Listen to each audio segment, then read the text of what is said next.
Lesson first, Generations of Computers. Hello kids! आज हम एक बहुत इंटरेस्टिंग और जानकारी से भरा टॉपिक सीखने जा रहे हैं। Generations of Computers यानी कंप्यूटर की पीढ़ियाँ।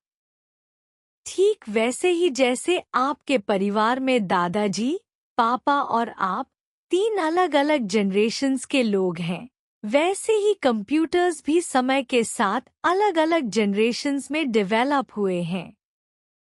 जैसे हर नई जनरेशन में इंसान ज्यादा समझदार और तेज हो जाता है, वैसे ही हर नई कंप्यूटर जनरेशन में मशीन्स और भी स्मार्ट, फास्ट और पावरफुल हो गई हैं। What do we mean by generation? Generation का मतलब होता है किसी चीज में इम्प्रूवमेंट या एडवांसमेंट का लेवल। कंप्यूटर जनरेशन का मतलब है ऐसे चरण, फेजेस, जिनमें कंप्यूटर्स में कोई मेजर टेक्नोलॉजी चेंज हुआ हो। हर जनरेशन में टेक्नोलॉजी ने कंप्यूटर को पहले से छोटा, स्मॉलर, तेज, फास्टर और ज्यादा समझदार, स्मार्टर बना दिया। Look at the picture below. नीचे के चित्र में आप देख सकते हैं कि कैसे कंप्यूटर ने रूप बदला। यूनिवैक फर्स्ट सबसे पुराना और बहुत बड़ा पर्सनल कंप्यूटर घरों में आया। डेस्कटॉप थोड़ा और फास्ट और स्टाइलिश। नोटबुक हल्का और पोर्टेबल। हैंडहेल्ड छोटा और स्मार्ट। स्मार्टफोन सबसे एडवांस्ड और पावरफुल। हर नई जनरेशन में कंप्यूटर का साइज छोटा हुआ, लेकिन पावर और फीचर्स बढ़ते गए। Easy explanation. जैसे पुराने समय में लोग बैलगाड़ी से चलते थे और आज बुलेट ट्रेन चलती है, उसी तरह पहले के कंप्यूटर स्लो और बड़े थे, लेकिन आज के कंप्यूटर्स छोटे, तेज और इंटेलिजेंट हैं। आज हम जानेंगे कंप्यूटर्स की पहली पीढ़ी, फर्स्ट जनरेशन के बारे में, यानी वो समय जब दुनिया में पहली बार कंप्यूटर्स बनाए गए थे। बच्चों, क्या आप सोच सकते हो कि पहले के कंप्यूटर्स कैसे दिखते थे और कैसे काम करते थे? वो आज के स्मार्टफोन जैसे बिल्कुल नहीं थे। बहुत बड़े, धीमे और बहुत गर्म हो जाने वाले मशीन्स होते थे। क्या होता है first generation computer? Time period 1946 से 1958 तक। इस जनरेशन की शुरुआत हुई थी एनियाक और यूनिवैक जैसे कंप्यूटर्स से। ENIAC electronic numerical integrator and calculator. UNIVAC universal automatic computer. In computers में यूज होती थी वैक्यूम ट्यूब्स। ये एक तरह की इलेक्ट्रॉनिक ट्यूब्स होती हैं जो करंट को कंट्रोल करती थी, लेकिन ये बहुत हीट भी प्रोड्यूस करती थी। Language used. First generation computers सिर्फ मशीन लैंग्वेज समझते थे, यानी केवल 0 और 1 की भाषा। जैसे हम इंग्लिश या हिंदी समझते हैं, वैसे ही कंप्यूटर को कुछ समझाने के लिए मशीन को बाइनरी सिग्नल्स दिए जाते थे। Problems with these computers. First, ये बहुत बड़े होते थे, पूरा कमरा भर जाता था। सेकंड, इनकी स्पीड बहुत स्लो थी। थर्ड, ये बहुत हीट जनरेट करते थे। इन्हें ठंडा रखने के लिए एयर कंडीशनर लगाना पड़ता था।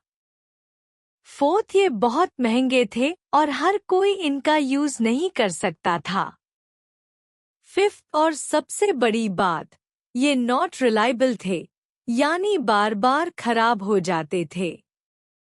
Features of first generation computers. Property details. Generation first, पहली पीढ़ी। Electronic component vacuum tubes. Size very huge, पूरा कमरा घेर लेते थे. ऑपरेटिंग स्पीड वेरी स्लो, बहुत धीमी. कॉस्ट वेरी एक्सपेंसिव, बहुत महंगे. Drawbacks of first generation computers. Produced a lot of heat. Not reliable, अक्सर खराब हो जाते थे. ओनली मशीन लैंग्वेज यूज्ड, कोई हाई लेवल लैंग्वेज नहीं थी. Scientific curiosity. नीचे दी गई वैक्यूम ट्यूब की साइज देखिए. यह एक पेंसिल पॉइंट के मुकाबले में बहुत बड़ी होती थी. थाउजेंड्स ऑफ वैक्यूम ट्यूब्स एक कंप्यूटर में लगाई जाती थी. यही कारण था कि ENIAC या UNIVAC जैसे कंप्यूटर्स इतने ह्यूज और स्लो होते थे. देखो, यह UNIVAC की असली तस्वीर है. कितना बड़ा दिख रहा है ना? कंक्लूजन, निष्कर्ष. फर्स्ट जनरेशन कंप्यूटर्स ने भले ही हमें शुरुआत दी, लेकिन ये मॉडर्न कंप्यूटर्स की तरह फास्ट या एफिशिएंट नहीं थे.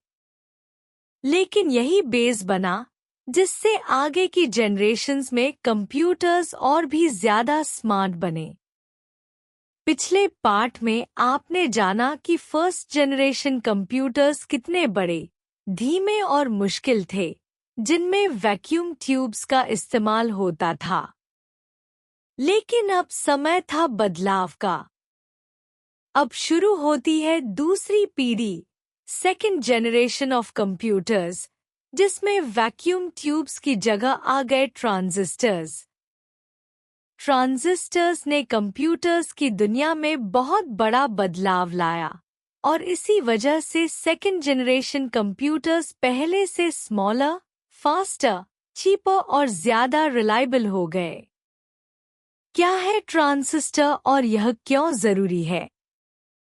वैक्यूम ट्यूब्स की जगह जब ट्रांजिस्टर्स आए तो कई समस्याएं हल हो गईं. ट्रांजिस्टर बहुत छोटा होता है. हीट बहुत कम प्रोड्यूस करता है. इलेक्ट्रिसिटी की खपत, पावर कंजम्पशन, कम होती है. यह जल्दी खराब नहीं होता. इसी वजह से सेकेंड जनरेशन कंप्यूटर्स ने दुनिया को दिखा दिया कि अब कंप्यूटर्स को स्कूल्स, ऑफिसेज और इंडस्ट्रीज में भी यूज किया जा सकता है. लैंग्वेज में भी सुधार हुआ. फर्स्ट जनरेशन में सिर्फ मशीन लैंग्वेज 0 और 1 ही समझी जाती थी. लेकिन अब सेकेंड जनरेशन में आया असेंबली लैंग्वेज, जिसे सिंबॉलिक लैंग्वेज भी कहते हैं. असेंबली लैंग्वेज ने कंप्यूटर को इंस्ट्रक्शंस देना थोड़ा आसान बना दिया और प्रोग्रामर्स को सॉफ्टवेयर बनाने में आसानी हुई. Examples of second generation computers: IBM 140, Mark III, लियो. ये कंप्यूटर्स अब पहले की तरह पूरे कमरे नहीं भरते थे, बल्कि छोटी जगहों पर काम करने लगे थे. Features of second generation computers. Feature description. Generation second. Electronic component transistors. Size smaller than first generation. Operating speed faster than first generation. Cost cheaper than first generation. Language used assembly language, symbolic language. Drawbacks of second generation computers. Heat अब भी produce होती थी, हालांकि कम थी. Computers को ठंडा रखने के लिए अब भी एयर कंडीशनर की जरूरत थी. स्पीड अभी भी लिमिटेड थी. मेमोरी बहुत कम थी. कंपेयर करें vacuum tube versus transistor. Vacuum tube transistor. Size बहुत बड़ा, साइज बहुत छोटा, पेंसिल पॉइंट जितना। हीट, बहुत ज्यादा हीट, बहुत कम। पावर, ज्यादा कंज्यूम करता है, पावर कम कंज्यूम करता है। लाइफ, जल्दी खराब हो जाता था, लाइफ ज्यादा लॉन्ग लास्टिंग।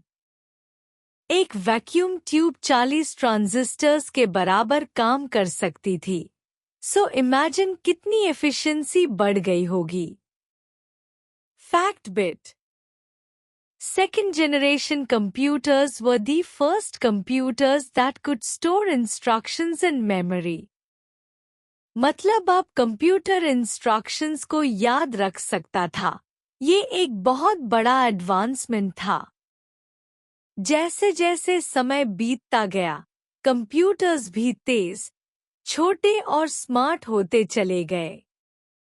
अब हम पहुंचे हैं तीसरी पीढ़ी, थर्ड जनरेशन पर, जहां कंप्यूटर टेक्नोलॉजी में एक बहुत ही जबरदस्त खोज हुई, जिसे कहते हैं इंटीग्रेटेड सर्किट, आईसी।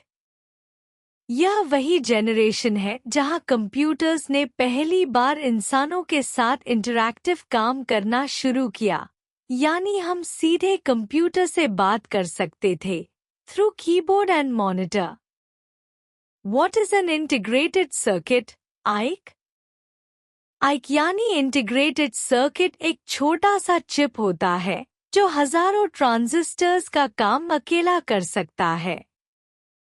इसे सिलिकॉन चिप पर बनाया जाता है।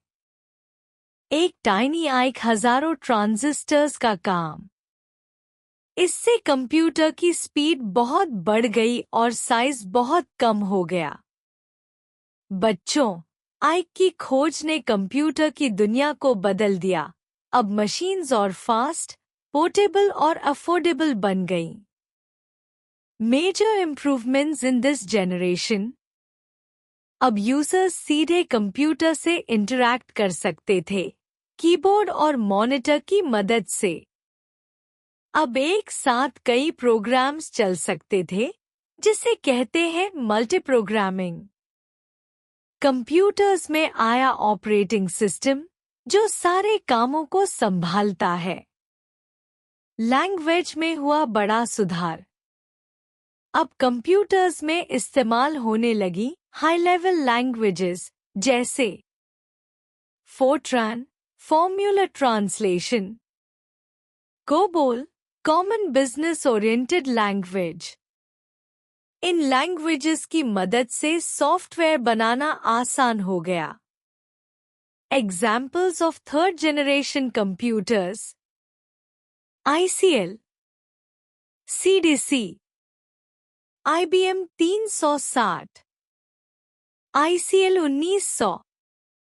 इन कंप्यूटर्स को बिजनेसेस, बैंक्स और गवर्नमेंट ऑफिसेस में ज्यादा इस्तेमाल किया जाने लगा। Features of third generation computers. Feature description: generation third, electronic component integrated circuits, chips, size much smaller than earlier generations, operating speed faster, cost cheaper than एक cent and 2 ND generation. Language used high-level languages like Fortran, COBOL. Limitations थोड़ी कम हो गई। Heat production अब काफी कम हो गया था। Speed और मेमोरी अब पहले से कई गुना बेहतर हो गई थी। कॉस्ट भी अब कम हो गई थी। फैक्ट बिट: क्या आप जानते हो, इंटीग्रेटेड सर्किट को 1950 में जैक किल्बी और रॉबर्ट नॉइस ने डेवलप किया था। यह एक छोटा सा सेमीकंडक्टर डिवाइस होता है जो बड़े बड़े पार्ट्स की जगह ले सकता है। एक पेंसिल की नोक के मुकाबले आईसी बहुत छोटी होती है, लेकिन काम में बहुत तेज होती है। अब हम पहुंच चुके हैं उस जनरेशन पर जहां से आज के ज्यादातर कंप्यूटर्स शुरू हुए, यानी फोर्थ जनरेशन ऑफ कंप्यूटर्स। इस जनरेशन में एक ऐसा आविष्कार हुआ जिसने पूरी दुनिया को बदल दिया, और वह था microprocessor. Microprocessor, a game changer. Microprocessor एक ऐसा चिप है जिसमें कंप्यूटर का पूरा दिमाग यानी CPU, memory, input output system, सब कुछ एक ही चिप में होता है। इससे कंप्यूटर बहुत ही छोटे, तेज, सस्ते और भरोसेमंद, रिलायबल बन गए। यही वो जनरेशन है जिसमें पर्सनल कंप्यूटर्स, पीसी, ने जन्म लिया। माइक्रोप्रोसेसर की वजह से जो कंप्यूटर पहले पूरे कमरे जितना बड़ा होता था, वह अब आपकी हथेली में फिट हो सकता है। यही है 4th जनरेशन का कमाल। Intel 4004 chip, beginning of the era. 1971 में विकसित हुआ इंटेल 4004 चिप, जिसमें पहली बार सभी कंप्यूटर पार्ट्स को एक सिंगल सिलिकॉन चिप में जोड़ दिया गया। CPU, memory, input output control, सब कुछ एक ही माइक्रोप्रोसेसर में समा गया। Network and GUI, graphical user interface. इस जनरेशन की दो और बड़ी खासियतें थी। First, networking.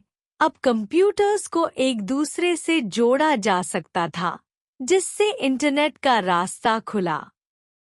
Second, graphical user interface, GUI. अब यूजर्स को कलरफुल विंडोज, आइकॉन्स और माउस पॉइंटर्स मिले, जिससे कंप्यूटर का यूज और भी आसान हो गया। Examples of 4th generation computers. Intel 4004, पहला microprocessor. IBM 370, business computers. Apple computers. Personal computers, PCs. अब कंप्यूटर्स ऑफिसेज, होम्स और स्कूल्स में भी इस्तेमाल होने लगे।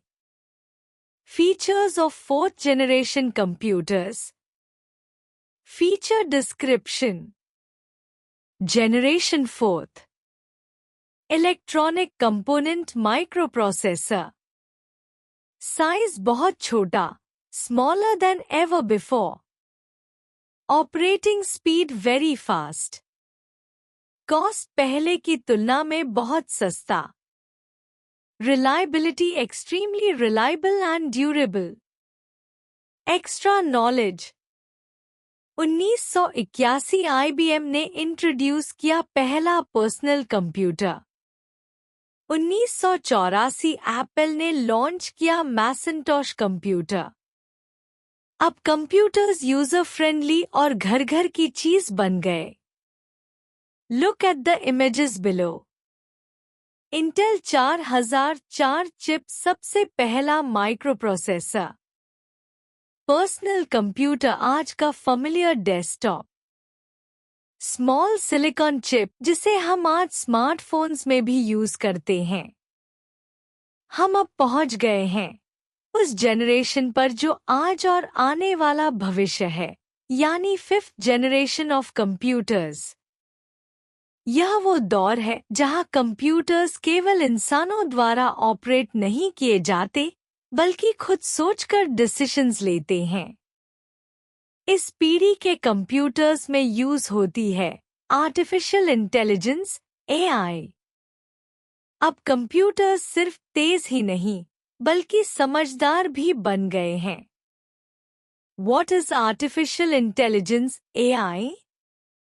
AI यानी कृत्रिम बुद्धिमत्ता, यानी जब मशीन्स इंसानों की तरह सोचने, सीखने और निर्णय लेने लगे। ये कंप्यूटर अब डेटा को प्रोसेस करके खुद ही एनालाइज और डिसाइड कर सकते हैं कि क्या करना है। इन्हें ट्रेनिंग दी जाती है, जिससे ये नए अनुभवों से सीखते हैं, बिल्कुल बच्चों की तरह। इन कंप्यूटर्स में एडवांस्ड फीचर्स होते हैं, जैसे वॉइस रिकॉग्निशन, आपकी आवाज को पहचानना। नेचुरल लैंग्वेज इनपुट, आपकी भाषा को समझना। सेल्फ लर्निंग, खुद से सीखना। Where do we see fifth generation computers? बच्चों, आप फिफ्थ जनरेशन कंप्यूटर्स को देख सकते हो। रोबोट्स में वॉइस असिस्टेंट्स जैसे एलेक्सा, सिरी। सेल्फ ड्राइविंग कार्स में, चैटबॉट्स में, और यहाँ तक कि हमारे कुछ मोबाइल ऐप्स में भी। ये सभी डिवाइसेस एआई की मदद से डिसीजन मेकिंग करते हैं और इंसानों को बिना कोई मैनुअल इंस्ट्रक्शन दिए काम कर सकते हैं। फिफ्थ जनरेशन की powerful features. Feature description. Generation fifth, वर्तमान और भविष्य की generation. Electronic component, artificial intelligence, AI. Size बहुत छोटा, very compact devices. Operating speed extremely high, बहुत तेज। Memory very fast and intelligent memory systems. Robots as example of fifth generation. नीचे दिए गए चित्रों में आप देख सकते हैं। ASIMO, humanoid robot. अन्य एआई पावर्ड रोबोट्स जो चल सकते हैं, सुन सकते हैं और जवाब भी दे सकते हैं। वॉली जैसे फिक्शनल रोबोट्स जो इमोशंस भी दिखाते हैं। Why is this generation so special? यह जनरेशन सिर्फ सुनो और करो तक सीमित नहीं है, अब कंप्यूटर खुद सोचने लगे हैं। ये इंसानी भाषा समझते हैं। इनका इस्तेमाल medical field, research labs, defence, education और डेली लाइफ में होने लगा है। इंटरेस्टिंग पॉइंट, एआई टेक्नोलॉजी अभी भी लगातार डेवलप हो रही है। आने वाले समय में शायद आपके स्कूल में एक रोबोट टीचर हो जो आपकी मदद करे, आपकी डाउट्स समझे और इंस्टेंटली आंसर दे। अब जब हमने पांचों कंप्यूटर जनरेशन्स को अच्छे से पढ़ लिया है, तो चलिए अब एक छोटा सा रिवीजन करते हैं।